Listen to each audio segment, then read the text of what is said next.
Dear children, good morning. मेरे बच्चों, मैंने अपनी पिछली कक्षा में कवि गिरधर की लिखी हुई कविता, उनके द्वारा रचित कविता कुंडलियाँ का अर्थ बताया था। मेरे बच्चों, इस कविता में 6 कुंडलियाँ हैं। मैंने 3 कुंडलियों पर क्वेश्चन आंसर दिया है, 3 कुंडलियाँ बाकी हैं। मेरे बच्चों, तीनों कुंडलियाँ एकदम आसान है, इसलिए मैंने उन पर क्वेश्चन आंसर नहीं दिया। फिर भी आज क्वेश्चन आंसर डिस्कशन से पहले मेरे बच्चों, मैं उन तीनों का व्याख्या भी करूँगा जिनको हम क्वेश्चन आंसर में सम्मिलित नहीं किए। जैसे पहली कुंडली है जिसमें कवि ने लाठी के बारे में बताया। लाठी में गुण बहुत है, रखिए सदा अपने संग। पहली कुंडली में कवि ने बताया है कि लाठी एक ऐसा अस्त्र है जो हमारे अनेक तरीके से हमारी रक्षा करती है, उसे सदा अपने पास रखना चाहिए। जैसे रास्ते में कोई गड्ढा आ जाए, नाला आ जाए, नदी आए, ऐसी अवस्था में लाठी से बचाव के रास्ते निकल आते। जैसे लाठी रहेगा तो नाले की गहराई का पता चल जाएगा, नाला रहेगा उससे उसकी गहराई का पता चल जाएगा, नदी भी होगी गहराई का पता चल जाएगा। यदि नदी ज़्यादा गहरी होगी, नाला ज़्यादा गहरा होगा, तो हम अपने आप को बचा तो सकेंगे। यह संभव होगा केवल लाठी की मदद से। यही नहीं, कोई कुत्ता रास्ते में आ गया, काटने दौड़ा, तो यदि हाथ में लाठी रहेगी तो कुत्ते से भी हम अपनी रक्षा कर सकेंगे। सबसे बड़ी बात कि लाठी रहा हाथ में तो मेरे बच्चों, दुश्मन से भी हम अपनी रक्षा कर सकेंगे।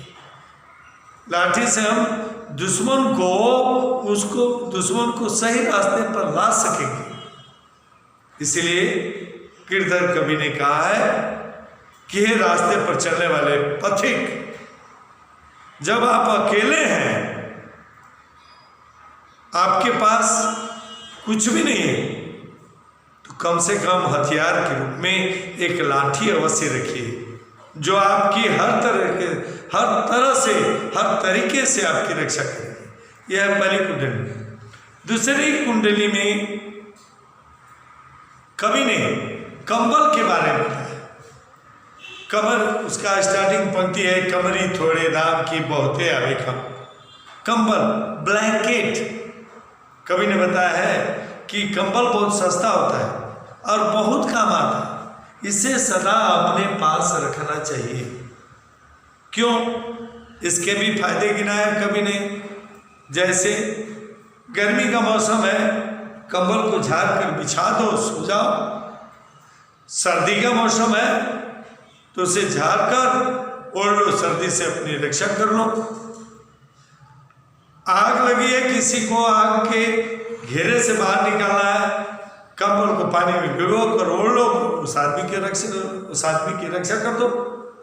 कोई बड़ा गठरी बांधना हो तो उसमें बड़ी गठरी भी बांधी जा सकती है। ये बहुत कम पैसे की आती है कमरी अर्थात कंबल, लेकिन बहुत काम आता है। मेरे बच्चों, मैं केवल उन कुंडलियों की व्याख्या कर रहा हूं जिसको मैं क्वेश्चन आंसर में सम्मिलित नहीं किया हूं। जो ज्यादा महत्वपूर्ण है उनको मैं 3 कुंडलियों को सम्मिलित किया हूं। 2 कुंडलियों का अर्थ तो मैं बताया। एक और कुंडली है मेरे बच्चों, जिसमें कवि ने बताया कि धूप में बैठकर अपना दिन बिता लीजिए, खुले आसमान के नीचे बैठकर अपना दिन बिता लीजिए, लेकिन कभी भी पतले पेड़ का सहारा मत लीजिए, पतले पेड़ के नीचे मत बैठिए, क्योंकि वो आपकी रक्षा नहीं कर सकेगा, आपकी रक्षा नहीं कर सकेगा। क्यों? जब तेज आंधी आएगी, वो पतला पेड़, उसके पत्ते झड़ जाएंगे, पतला पेड़ जड़ से टूटकर गिर जाएगा। लेकिन मेरे बच्चों, वहीं पर कवि ने यह भी कहा कि आश्रय लीजिए किसी मोटे पेड़ का। क्यों? क्योंकि मोटे पेड़ की टहनियां, पत्ते, कुछ डालियां भी टूट गई, लेकिन मोटे पेड़ का तना नहीं टूटता। कम से कम वो तना तो हमें आश्रय दे सकता है।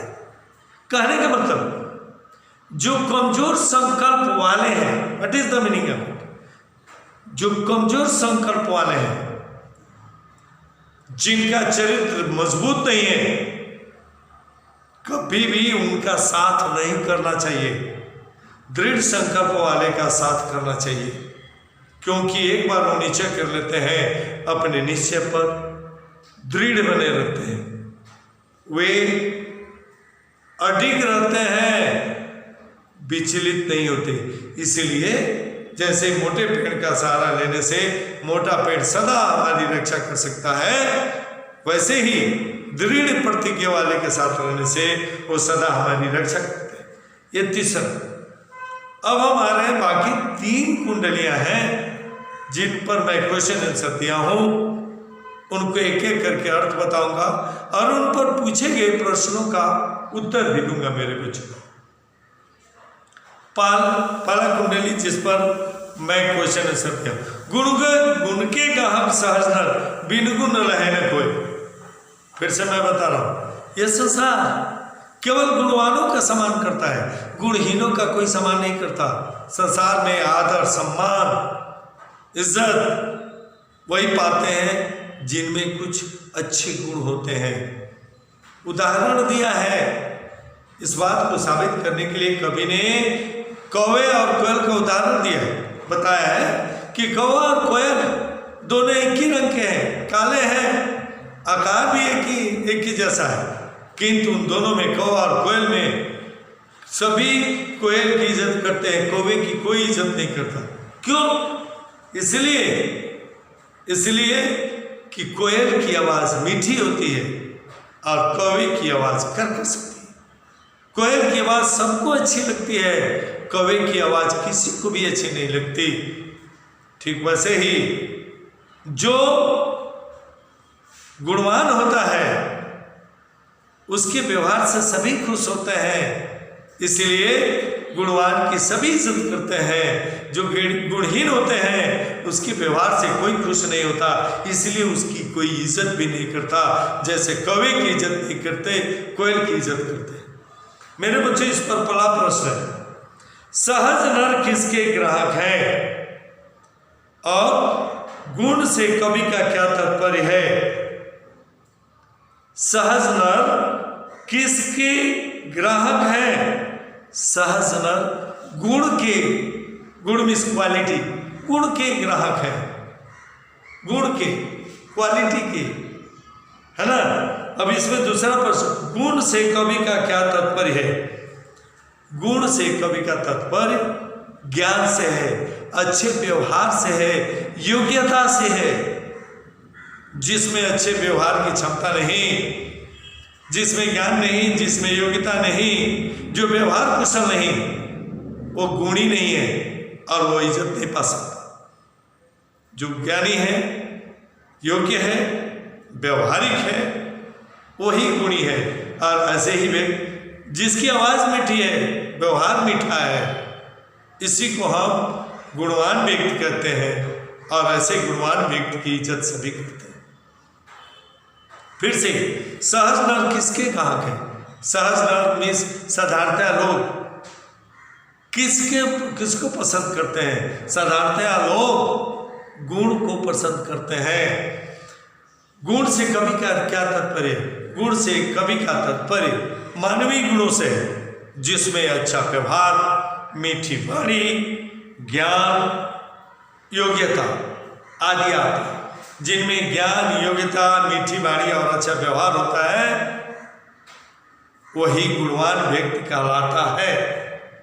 डियर चिल्ड्रन, सेकेंड क्वेश्चन, कोयल और कौवे में क्या अंतर है? कोयल और कौवे में क्या अंतर है? ध्यान दो, both look similar, both are black, दोनों एक जैसे दिखते हैं, दोनों का रंग काला है? क्रो एंड कुकू दोनों ही रंग से काले हैं, लेकिन दोनों के गुणों में जमीन आसमान का अंतर। एक की आवाज मीठी है, दूसरी की आवाज कर्कश मिस कड़वा, काव काव काव। अब कोयल बोलती है बोलती है मेरे बच्चे, उसकी आवाज मीठी होती है, अब कौवे की आवाज कर्कश होती है। यही है, दोनों में बहुत अंतर होता है। दोनों का रंग एक है, किंतु दोनों का स्वभाव भिन्न है। कोयल मधुर बोलती है, कौवा कड़वा बोलता है। कोयल मधुर बोलती है, मीठा बोलती है, कौवा कड़वा बोलता है। इसीलिए सभी कोयल को पसंद करते हैं, कौवे को कोई पसंद नहीं करता। क्वेश्चन नंबर 3, संसार में किसको श्रेष्ठ माना जाता है? Who is superior in this world? हमारा संसार किसको श्रेष्ठ मानता है, महान मानता है? हमारा संसार उसको महान मानता है जो व्यवहार कुशल होता है, जिसका व्यवहार अच्छा है, जिसकी बातचीत बोली मीठी होती है, जो ज्ञानी होता है, जो यज्ञ होता है। वंस अगेन, ये संसार क्वेश्चन है, संसार में किसको श्रेष्ठ माना जाता है? संसार में उस व्यक्ति को श्रेष्ठ माना जाता है जिसकी आवाज मीठी होती है। आवाज मीठी मतलब कैसे? मेरे बच्चों कोई इधर आओ, ये आवाज मीठी नहीं, कृपया आप आइए, ये आवाज मीठी है मेरे बच्चों, सुनिए प्लीज, ये काम करना है, किसी से एक गिलास पानी मांगना है, please give me a glass of water, कृपया एक गिलास पानी दीजिए। कठोरता है, एक गिलास पानी ला, ये आवाज मीठी नहीं है मेरे बच्चों। तो यही है क्वेश्चन, संसार में किसको श्रेष्ठ माना जाता है? संसार में उस व्यक्ति को श्रेष्ठ माना जाता है जिसका व्यवहार अच्छा होता है, जिसकी बोली मीठी होती है, जो ज्ञानी होता है और योग्य होता है। संसार उसी को श्रेष्ठ मानता है। लास्ट क्वेश्चन इस पर मेरे बच्चों, कवि ने संसार में किस तरह के व्यवहार का वर्णन किया है? कवि ने संसार में किस तरह के व्यवहार का वर्णन किया है? कवि ने बताया कि संसार में केवल स्वार्थी लोगों की भरमार है। स्वार्थ के लिए ही लोग पास आते हैं, स्वार्थ के लिए ही लोग पास आते हैं, बिना स्वार्थ के कोई रिश्ता भी नहीं बनाता। अपना काम निकल जाने के बाद लोग साथ भी छोड़ देते हैं। ये संसार का व्यवहार है मेरे बच्चों, संसार का व्यवहार है। बिना स्वार्थ के कोई पास नहीं आता। बिना स्वार्थ वाला रिश्ता जो होता है ना मेरे बच्चों, केवल इस संसार में एक ही रिश्ता दिखता है, माता और उसकी संतान का, उसमें स्वार्थ नहीं होता। एक एग्जाम्पल मैंने दे दिया मेरे बच्चों, ये हुआ पहला पद, और मैं आ रहा हूं मेरे बच्चों दूसरे पद पर, दूसरी कुंडली। ध्यान दो मेरे बच्चों, मैं बताया था, पानी बाढ़े नाव में घर में बाढ़े दाव, दोनों हाथ उलीचिए यही से अनोखा। कवि ने कहा है कि नदी में नाव पर बैठकर यात्रा करते समय यदि नाव में पानी भरने लगे तो उस नाव में बचने का एक ही रास्ता। क्या रास्ता है मेरे बच्चों? दोनों हाथ से नाव के पानी को बाहर फेंको। पानी भर गया तो नाव डूबेगी और उसमें बैठने वाला भी डूबेगा। हाँ, बचने का एक ही उपाय है, उस नदी के पानी को दोनों हाथ से बाहर करो। वैसे ही घर में पैसा बढ़ जाए, घर में तो उसे हमें दोनों हाथ से उलीचना चाहिए। कहने का तात्पर्य घर का पैसा बाहर नहीं फेंकना चाहिए, ये कभी मत सोचना मेरे बच्चों, बी केयरफुल। कहने का मतलब ये, घर में पैसा बढ़े, जैसे नाव में पानी बढ़ने से डूबने का खतरा हो जाता है, वैसे घर में पैसा बढ़ने से घर में पाप के बढ़ने का खतरा बढ़ जाता है। क्योंकि धन आने से अहंकार होता है, अहंकार आने से लोग गलत काम करते हैं। इसीलिए घर में पैसा बढ़ने पर उसे हमें दोनों हाथों से खर्च करना चाहिए, दान पुण्य करना चाहिए। दान पुण्य करने से अहंकार मिट जाता है। अहंकार मिट जाता है मेरे बच्चों, तो मनुष्य पाप से बच जाता है। और क्या करना चाहिए इसमें कभी नहीं, एक और बात बताया है कि परसों रथ के काज शीश आगे धर दीजिए। आवश्यकता पड़ने पर दूसरे की भलाई करते वक्त, दूसरे की मदद करते वक्त यदि अपनी जान भी देनी पड़े मेरे बच्चों, तो हमें अपनी जान दे देना चाहिए, अपने आप को उत्सर्ग कर देना चाहिए, निछावर कर देना चाहिए। यही नहीं, एक और बात मैं देखा, दान करते समय एक और बात कभी नहीं कहा है। क्या कहा है? दान करते समय दान किए गए पैसे का, धन का कभी लालच नहीं करना चाहिए। लालच नहीं करना चाहिए। दान करते रहिए, ईश्वर को याद करते रहिए। ये सोचिए कि वो दूसरे के लिए मिला। जैसे मेरे बच्चों सुबह के सुबह हर घर में देखते हो, प्राय जगह में गाय गौएं घूमती रहती हैं। लोग रात को जब रोटी पकाते हैं, सब्जी पकाते हैं खाने के लिए, तो खाने से पहले 2 रोटी बाहर निकाल कर रखते हैं। भोजन जूठा करने से पहले, खाने से पहले 2 रोटी निकाल कर रखा जाता है। क्यों? क्योंकि सुबह गाय आएगी तो उसे हम खिलाएंगे। वो भी दान पुण्य है मेरे बच्चों, वो भी दान पुण्य है। इससे मन को तसल्ली और खुशी मिलती है। मन को तसल्ली और खुशी मिलती है। यही तो दान पुण्य है। दान पुण्य, इससे धन घटता नहीं। दान करने से मेरे बच्चों कभी भी धन की कमी नहीं होती, कभी नहीं कमी होती। हाँ, मानसिक रूप से, शारीरिक रूप से, मतलब मन को प्रसन्नता मिलती है, मनुष्य को खुशी मिलती है, मनुष्य मानसिक विकास करता है, आर्थिक विकास तो करता ही है। धन देने से कभी धन घटता नहीं है। इसलिए दान करते रहिए और अपने आराध्य को याद करते रहिए। ये दूसरा पद्य था। ईश्वर क्वेश्चन है मेरे बच्चों, नाव में, घर में दाम और नाव में पानी बढ़ जाने से हमें क्या करना चाहिए? क्यों? नाव में पानी बढ़ जाने से और घर में पैसा बढ़ जाने से हमें दोनों हाथ से बाहर उलीचना चाहिए। कहने का मतलब नाव के पानी को बाहर फेंकना चाहिए और घर के पैसे को दोनों हाथ से खर्च करना चाहिए, नहीं दान पुण्य में लगाना चाहिए। इससे जैसे नाव का पानी बाहर करने से डूबने से हम बच सकते हैं, वैसे घर का पैसा दान पुण्य करने से हम पाप से बच सकते हैं। मेरे बच्चों, नेक्स्ट क्वेश्चन, परसों रथ के काज शीश आगे धर दीजिए से कवि का क्या तात्पर्य है? परस्वारथ मीन्स दूसरे की भलाई। दूसरे की भलाई करने के लिए यदि अपने प्राणों की आहुति देना पड़े तभी हमें दे देना चाहिए। मेरे बच्चों, बड़े लोगों का क्या कहना है? क्या उनका कहना आपको उचित लगता है? बड़े लोगों का कहना है कि अच्छे रास्ते पर चलिए, चाल सुजान रखिए अपनों पर। बड़े लोगों का कहना है कि हमें सत्कर्म करना चाहिए, अच्छे कार्य करना चाहिए, अच्छे रास्ते पर चलना चाहिए, अच्छी बातें सोचनी चाहिए, अच्छा कार्य करना चाहिए। इससे सम्मान मिलता है। ये बड़े लोग कह करके गए हैं। कभी कुमार्ग पर नहीं चलना चाहिए, कभी कुकार्य नहीं करना चाहिए, कभी दुर्व्यवहार नहीं करना चाहिए। ये जो बड़े लोग होते हैं, ज्ञानी लोग, यही समझा करके गए हैं। मेरे बच्चों, लास्ट क्वेश्चन है इसका, कबीर और गिरधर ने क्या क्या सीख मनुष्य को दी है? क्या क्या सीख मनुष्य को दी है?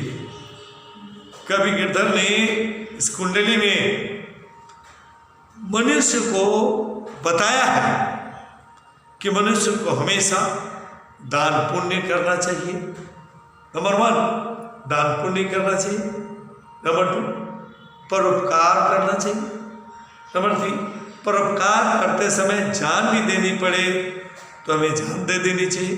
नंबर 4, हमें हमेशा सन्मार्ग, अच्छे मार्ग पर चलना चाहिए। अच्छे मार्ग पर अर्थात अच्छा कार्य करना चाहिए, अच्छा व्यवहार करना चाहिए। ये रहा मेरे बच्चों दूसरा कुंडली। पहले 3 का अर्थ बताया, 2 पर क्वेश्चन है। अंतिम मेरे बच्चों जो 6वीं कुंडली, राजा के दरबार में जाए समय पाए। मेरे बच्चों एक बात जानिए, कहीं भी किसी समाज में जहां कुछ लोग इकट्ठे हो, भले वो समाज हो, सभा हो या किसी राजा की बैठक हो, बिना निमंत्रण के, बिना इनविटेशन के हमें वहां नहीं जाना चाहिए। बिना निमंत्रण के जाने से वहां हमें इज्जत नहीं मिलती। यदि हम चले भी गए तो बिना किसी के बैठाए हमें वहां नहीं बैठना चाहिए। बैठ भी गए, मान लो बैठ भी गए तो हमें चुपचाप बैठना चाहिए। जब कोई बोले तब बोलना चाहिए, जब कोई पूछे बोले तब बोलना चाहिए, ठीक है? नहीं बोले, हंसने की बारी है तो धीरे से हंसिए, ठठाकर मत हंसिए। ठठाकर जोर अठास करते हुए नहीं हंसना चाहिए, क्योंकि समाज में जोर से हंसना भी गलत माना गया है। यही नहीं मेरे बच्चों, यहाँ ये भी कहा गया है कि कोई पूछे तभी वहां बात करनी चाहिए। यहाँ कभी नहीं, इस पोएम में ये भी बताया है कि किसी भी काम में हमें अपनी अधीरता नहीं दिखानी चाहिए। क्यों नहीं? अधीरता दिखाने से हमारा बनता हुआ काम भी बिगड़ सकता है, बनता हुआ काम भी बिगड़ सकता है।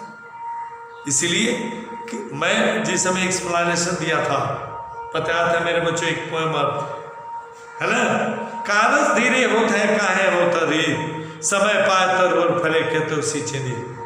कभी ने क्या कहा है, सभी कार्य धीरे धीरे संपन्न होते हैं। किसी भी कार्य के लिए हमें अधीर नहीं होना चाहिए। जैसे अभी आम के पेड़ में से आम का फल लग कर निकल गया, दोबारा जैसे उसके दूसरे तीसरे महीने में हम पानी डालना शुरू कर दें, कहें कि फल आ जाएगा, तो फल नहीं आएगा मेरे बच्चों। समय पर ही कार्य पूरा होता है, कभी अधीर नहीं होना चाहिए। अधीर होने से काम बिगड़ता है। नेक्स्ट मेरे बच्चों, अति आतुर नहीं हो बहुत खैया राजा। ज्यादा व्याकुलता दिखाएंगे, ज्यादा अधीरता दिखाएंगे तो दूसरा हमें नुकसान पहुंचाएगा, राजा के द्वारा दंड के भागीदार भी बनेंगे। मेरे बच्चों इसका क्वेश्चन नंबर 1 पहला, राजा के दरबार में कब जाना चाहिए? Easy question. राजा के दरबार में या किसी सभा में हमें तब जाना चाहिए जब हमें बुलावा आए या निमंत्रण आए। बिना निमंत्रण या बुलावे के हमें राजा के दरबार में या किसी सभा में नहीं जाना चाहिए। सेकंड, इन पंक्तियों ने कवि ने इन पंक्तियों में क्या बात बताई है? कवि ने इन पंक्तियों में क्या बात बताई? कवि ने बताया है कि यदि हमें पहुंच भी गए बिना बुलाए तो हमें बैठना नहीं चाहिए, बैठ भी गए बातें नहीं करनी चाहिए। बातें हंसने की बात है, कोई पूछे तो हमें बातें करनी चाहिए, उत्तर देना चाहिए। वहाँ जोर से नहीं हंसना चाहिए, जोर से नहीं हंसना चाहिए। ये सब सावधानी बरतने के लिए कवि ने कहा है। नेक्स्ट, अति आतुर होने के लिए कवि ने हमें क्यों मना किया है? अति आतुर मेरे बच्चों कहा होता है ना, जल्दबाजी का काम शैतान का होता है। कोई भी काम तेजी से करो, निश्चय है 100% गारंटी है, 100% गारंटी है को काम बिगड़ेगा। इसीलिए किसी काम में क्वेश्चन है, अति आतुर होने से कवि ने क्यों मना किया? अति आतुर होने से कवि ने इसलिए मना किया है कि ज्यादा आतुर होने से काम बिगड़ता है, काम में सफलता नहीं मिलती। इसका लास्ट क्वेश्चन है, हमको अपनी बात कब कहनी चाहिए? हमको अपनी बात उस समय कहनी चाहिए जब हमसे कोई पूछे, हमें उत्तर देने के लिए कहे, तब हमें अपने मन की बात दूसरे से कहनी चाहिए। मेरे बच्चों, उम्मीद करता हूँ कि आप सबको ये चैप्टर पूरी तरह से स्पष्ट हो गया होगा, यह कविता, क्योंकि आज भी मैंने कुंडलिया के 6 पद्यों को फिर से एक्सप्लेन किया और उन पर दिए गए प्रश्नों का उत्तर का भी एक्सप्लेनेशन दिया। मेरे बच्चों, इसे आज अपनी कॉपी में लिख लेना। मेरे इस ऑडियो वीडियो के साथ साथ मेरा क्वेश्चन आंसर भी जा रहा है, उसे कॉपी में कंप्लीट कर लेना। आज मेरे द्वारा चौथा चैप्टर 2 poems 2 stories, 2 कविताएं 2 कहानियां कंप्लीट हो चुकी हैं। आज के लिए इतना ही मेरे बच्चों, धन्यवाद। हमारे सभी बच्चे सेहतमंद रहें, मन लगाकर पढ़ाई करें, यही ईश्वर से मैं कामना करता हूँ। आज के लिए इतना ही। Thank you children.